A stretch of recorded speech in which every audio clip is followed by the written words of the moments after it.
Hey, what's up, class? I just wanted to give you an overview of what you're doing in this asynchronous lesson and how to do it. I'm going to spend a little bit more time on this than I have been.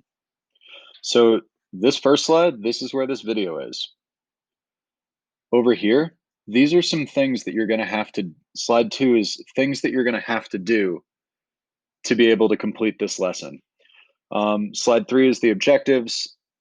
When you're learning stuff online, it's really important that you know what you're trying to do. So here our goals are to identify complex motivations in the behavior, actions, or dialogue of a character. And 2, to describe how character inconsistencies reflect conflicting, shifting, or new motivations. Keep in mind, we as readers don't know the whole picture when we start. We shouldn't. If we did, what would be the point in reading? So as you read, expect to learn new information that's going to help you. These are the 2 things you must do in this lesson on slide 4 here.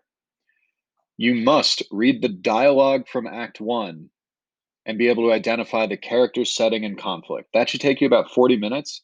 If you're in Group A, we're going to start that in class on Monday. If you're in Group B, you're going to do this part like asynchronously in this lesson. And then the second day in class, we'll have a little bit of time to like wrap up your character web. Slide 5, I want you to watch this video because it kind of like introduces you. Slide 6 is really, really important. Okay, it's really important.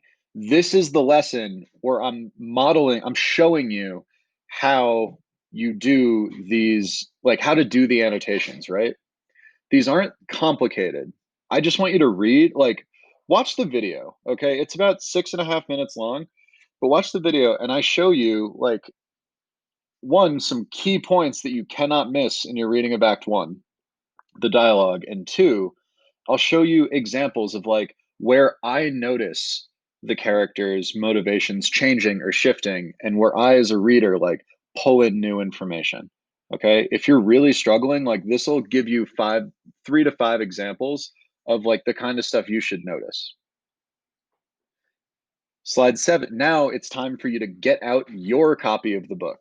Okay. Get your copy. If you bought a book, you can write in it or post-its for annotations. If you borrow a book from the library, use post-its. If you want a free PDF, you can write your annotations on a piece of paper or a digital annotator like Cami or something if you've used that last semester.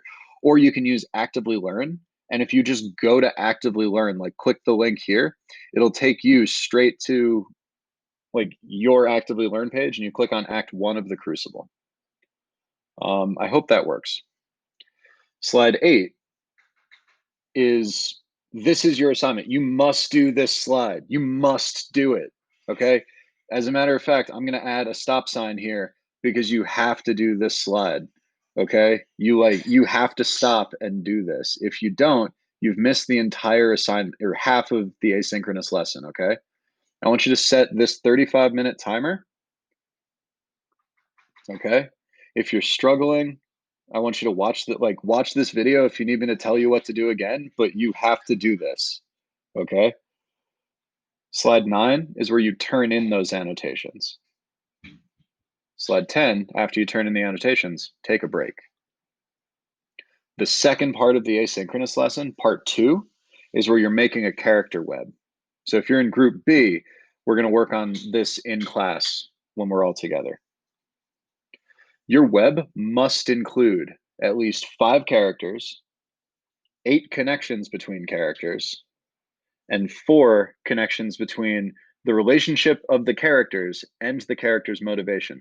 So here again, this video, you should stop and watch this. This video will tell you what to do. This is my example. If you click on that link, it'll take you straight there. I did like the high-tech example. Yours can look a little different.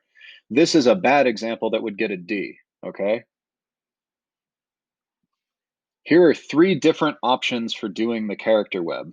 If you want to do a high-tech option, you can play around with ThingLink.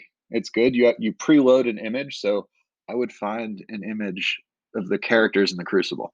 If you can't, go with the low-tech option on Jamboard. And you can click this link. It'll show you how to do it on Jamboard. You can open a new Jamboard here.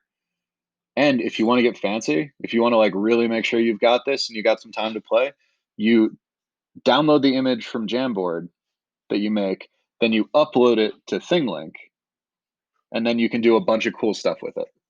The no tech option is perfect, okay? You can also take a piece of paper,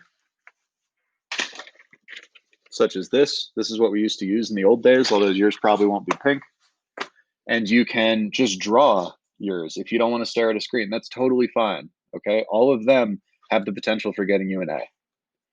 This project should take you about 20 minutes, okay? You should start the timer and do it. Then you add an image, or if you did this on ThingLink, a link to your character map for this asynchronous lesson, okay? You have to make sure if you add a link that somewhere you made it public, okay? If you didn't make it public, I won't be able to see it. Then this is a checklist for the end of the lesson. If you have submitted 3 to 5 annotations that connect to the character's speech to motivation, if you've submitted your character web, and if you think you can do this independently, then you're ready to move on.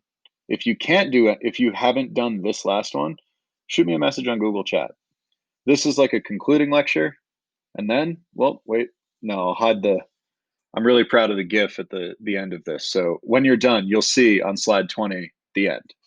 But that's going to be your asynchronous lesson today. All right, guys? If you have any questions, send me a message on Google Chat, especially if something's broken. Thanks, guys.